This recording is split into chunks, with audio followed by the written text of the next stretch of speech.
welcome to the Recovery Daily podcast. I'm your host, Rachel Miller. I'm a stroke survivor and grateful recovering alcoholic. And today I'm going to talk about not regretting the past. I mentioned this yesterday. It's part of the promises for the sobriety program that I am in. And I just wanted to talk a little bit about my experience as far as walking into my sobriety program and seeing the promises on the wall that one of them says, "You will not regret the past nor wish to shut the door on it." And I looked at that and I probably looked at it, shook my head, looked at it again, and I was like, no, there's no possible way that that's going to be the case. There are things that I have experienced in my life that there's no way I won't regret that. And I think what I've learned is I don't regret it. It's not that I'm happy that it happened. I still have a healthy respect for what is right and what is wrong, and the fact that, in all honesty, I wish I wouldn't have done that. However, I understand now that the pain and the shame and the guilt that are feelings that come out of the other side of doing something that I later would regret, leads to, if I look at it at the right angle, from the right perspective, it leads to a learning experience. And I know there are times that there are some pretty astronomical situations that people get themselves in, especially as an active alcoholic. And I can't speak for anybody but myself, of course. And I know that the experiences that I have had through my program, I've learned how to seek education, seek learning from that to make my life better today. In the program, we call things like coming into the program as the gift of desperation. Now, we get to the point where we just can't manage our lives, and we can't move on. We can't keep looking backwards. We can't move forward. And so we really come into the program desperate. Well, when we come in, we see these promises on the wall. There's 12 of them. And as we go through the program, through willingness and consistency, as I said yesterday, they begin to come true. As a newcomer, I doubted all of them. There's some references to financial security and knowing what the word serenity means. And it just sounded like a bunch of bullshit to me, really. But I've learned over time that if I'm willing to show up and I'm willing to experience this sobriety program and go through the motions, whether I want to or not, there are certain synchronicities that begin to unveil themselves, and we're able to start finding meaning from our own suffering. And honestly, at the point that we start feeling regret, when we first get in the door and put down the drink and start feeling regret, that to me is a sign that I'm open to change, that I'm willing to change, I'm willing to recover, and so although it feels negative, I believe that it is a crack in the door to start a new way of life. And so living through something like alcoholism or like my stroke, if I look at it from the right perspective, if I look at it on any given day, I may look at it differently. But my goal each day is to look at it from the angle that's going to motivate me and make me feel more powerful. Because I lived through two things that a lot of people die from. And having gone through it, having gone through the lowest of the low as an active alcoholic, helps me to be empathetic to those that are still suffering. Having experienced a stroke myself, I am more empathetic to those that have suffered as well, no matter what the symptoms are that they came out of it with, whatever impairments that they're experiencing.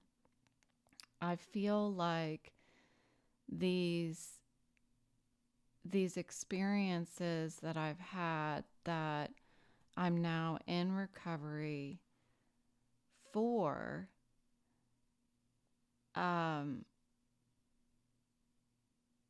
really ignite a shift in my faith in so many different things. And they help me to appreciate life. They've helped me learn the process of letting things go. They've taught me how to seek help from other people, to practice acceptance, and they've taught me a lot about the grief process. I don't think that before I got sober, I ever properly grieved anything. I think that it's important to grieve, but also make sense of that pain and make sense of that suffering, and find ways to transform that pain and suffering into something constructive in our lives rather than something destructive. So, talking about regret, regret to me means that I'm wishing that I made different choices. And as an active alcoholic, it's important to acknowledge that alcoholism is a medical issue. It's not a moral issue. And it's an interesting place to be when you get sober and you're working these steps and you're looking at your role in things, your role in relationships, your impact on other people as a result of your drinking. Because I wish when I was drinking, I made different decisions. But alcoholism is a disease that impacts our ability to make decisions. So if alcoholism is in fact a disease, which I am taught that it is, then I, of course, would have made different decisions if I could have.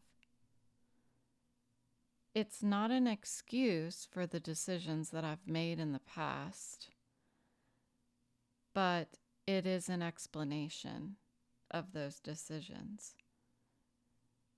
And although it's a disease, I'm still responsible for the decisions that I have made, the wrongs that I have made.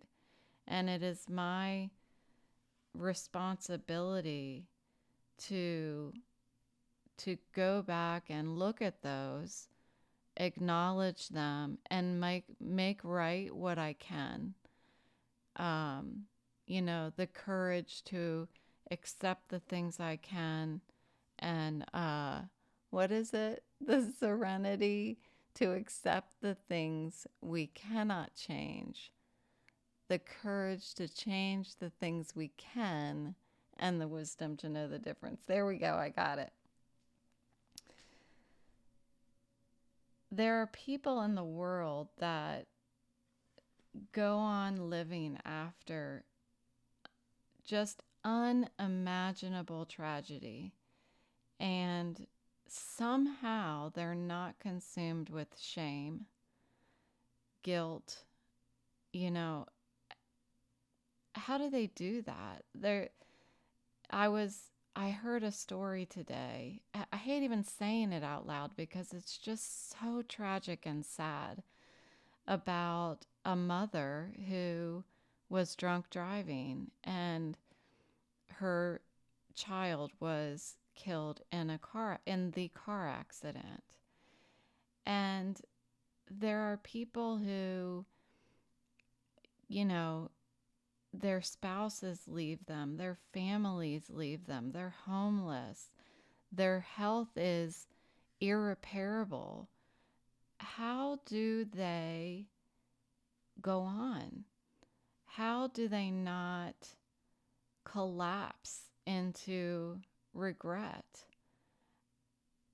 Regret is one of the many things that can cause an alcoholic to start drinking again. And that's why we go through these steps. It's one of the many feelings and that we have to look at and dissect and take action, do something about it. So how do we learn from something that we've regretted our whole life? Regret is a sign of being ready to heal and to change. I can only take action today. What I can learn from the experience, and I can add value to someone else's life. That's all I can do. I can't go back and change what I did. So it's taken me several years to recognize or find a way to turn that desire to go back and change the past off, to remind myself I can't do anything about it. Let it go. looking back, it's like, I'm trying to think of an analogy. It's like, I can't think of an analogy. It's like you're walking down the street and you look behind you, you can't turn around and retake the steps you've already taken. You can only take new steps in front of you. And so, how do we look at the past but not feel guilt, shame, and regret, and instead learn from it in order to make today better? One of the things to keep in mind is, are the memories of your past, whatever trauma or whatever you're regretful of, is it distorted over time? Um, an example, a simple example, is that um, quite often after I do an episode for this podcast, I'll go back and listen to it to make sure, like, there are times when I'm afraid I, did something that disrupted the sound, or I just want to make sure that the sound was working the whole time or something like that. And there's sometimes I go back and listen to it and I'm like, ugh, I was like, and so, like, just using filler words the whole time. And I'm thinking that was a terrible episode. And I'll go back and listen to it, and it wasn't at all. If I feel like while I'm talking, I'm losing my train of thought a lot and saying the wrong words for things, but I'll go back and listen to it and it sounds fine. It sounds like nobody can tell that I was losing my train of thought. Um, that actually happens more often than not. I don't know if any of you have noticed that I'll replace a word with the wrong word. I do it here and there, and I've listened to it and I've heard them. We should have an Easter egg hunt for for people being able to point out the words that I say wrong. Um, anyway, but I'll go back and listen to it and it sounds fine. So my memory of what I experienced is distorted. It's going through some filter of lack of self-confidence filter kind of thing. So what I want to challenge us to do is to look at something that we regret and turn it into a story with a happy ending. So it's kind of like worrying. Worrying is finishing the story in whatever way you can, because you don't know how it's going to end. You don't know what the future is, so you finish the story in all different ways, and a lot of times we finish the story in a negative way. So regret is like looking back, and we build a story around what we could have done. It's like looking back in the past and thinking, oh, I did this wrong. So I'm going to tell myself a story of how my life would have been if I had done it right. So an example I have is, I have always regretted not going out for theater in college, because I was really good at it in high school and I won awards and everything. And then when I got to college, I decided that I was just going to party and drink. And if I were to go out for theater, then that practice time would have inhibited my drinking time. So I didn't do it. And I've always regretted that. And as I was preparing for this episode, I was thinking of things that I regret. and that is one of them. And it's a simple one, and I found that when I looked at it and I thought about why do I regret that? And I was really analyzing like what is my thought process around that. And the way that I put it together is that I'm building a story around what would have happened in my life had I made a different decision back then. And I make these stories up. Of course, I come up with multiple endings. I come up with one ending. Well, I could have tried out for theater, and then, I would have spent my whole college career doing theater. I wouldn't have been in my sorority. Um, I could have pursued acting as a full-time, career, and, I'd be a star. There's one ending to the story. Or if I would have done theater, then I wouldn't have gotten involved with this guy who broke my heart, and lots of stuff, and that led to so many other different uh, self-confidence issues and stuff like that. So you see, I'm taking something that didn't happen and making up a story of how much better my life would have been had I made a different decision back then. And so what I think that I need to do, and you can practice this with me, is take that thing that you regret making the what you think is the wrong decision, and come up with the happy ending from the decision that you actually made. So we can figure out how one decision ended up leading to all of these negative things. But how about all of these positive things? Had I not, had I actually tried out for theater and then did not join my sorority, I would not have been involved in, I was the treasurer of the Panhellenic Council.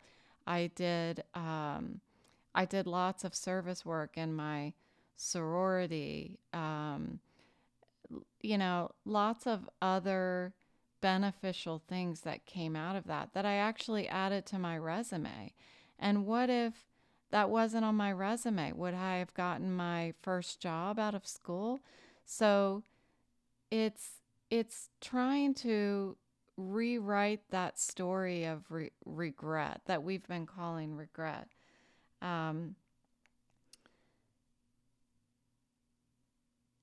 Also, it's important to acknowledge that regret is a part of the human experience.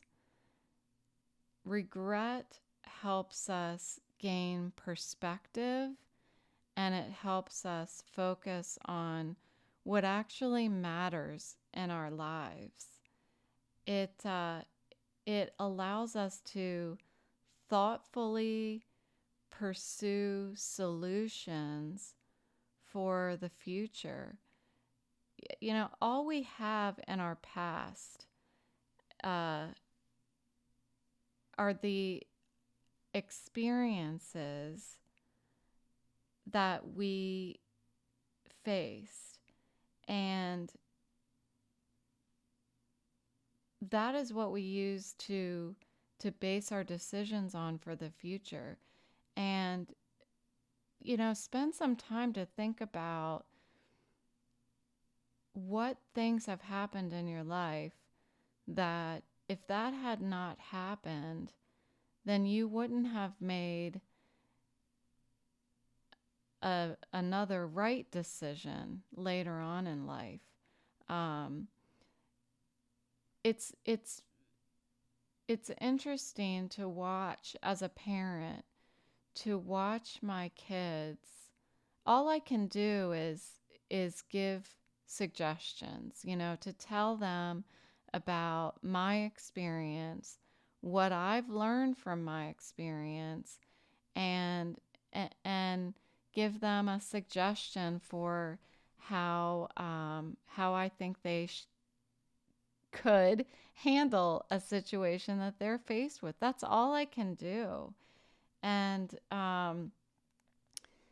beyond that, it's their job to gain a past, to gain experiences so that they can learn from them as well. It wouldn't be, what's the fun in life if we don't get to fail? Failure is what makes us grow. And it's we can learn from our own experiences, but what I've learned from my sobriety program and what I've learned from my brief introduction to stroke recovery program is that we can learn from each other's experiences.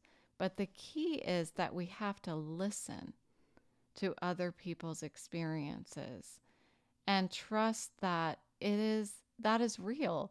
That is a real experience that they had, and they've already tried it once. So why do I think if I try it and do the same thing, it's going to end differently? So anyway, these are just some thoughts that I've had about regret, and it's practice. When it comes to regret, it is practice um, to really be able to not regret the past and yet not wish to shut the door on it either. There are things that I look back at still after 7 years of sobriety that I look back at and I'm like, I'm disgusted. I'm absolutely disgusted by my behavior. But I don't want to shut the door on it because it reminds me of why I need to stay sober today. So that's what I've got for you today. Thanks for listening, and I'll talk to you tomorrow.